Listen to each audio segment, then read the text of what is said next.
Good morning. It is Monday, October the 19th, and I want to read from James chapter 4, verses 13 through 15. Come now, you who say, today or tomorrow we shall go to such and such a city and spend a year there, engage in business and make a profit. Yet you do not know that what your life will be like tomorrow. You are just a vapor that vanishes for a little while and then vanishes away. Instead, you ought to say, if the Lord wills, we shall live and also do this or that. We have to understand that no matter what, it always comes down to the Lord's will and not our own.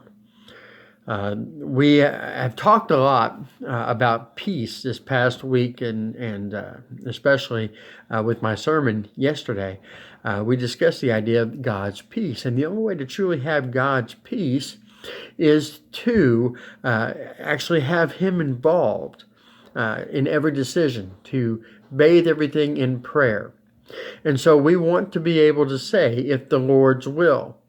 God's will is what is important in our life. Even Jesus in the Garden of Gethsemane, here he is, and probably the worst night of his life, was going to be arrested and betrayed. And in the end, he's saying, can this cup pass from me? But not my will, but thine. So everything in our life we need to understand needs to be the Lord's will. That's what we need to be searching for in our lives.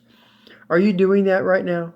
Are you searching the Lord's will in your life? The only way to do that is to get into the Word, to understand what God's Word has to say, to pray about things before you do them, to think about things before you say them, and actually ask yourself, is this going to be pleasing to the Lord? Would it fall in His will for me to do this or say that?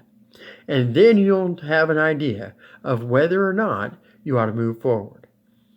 If you aren't taking that time to do that, you might find yourself feeling like you're outside of His will more often than not.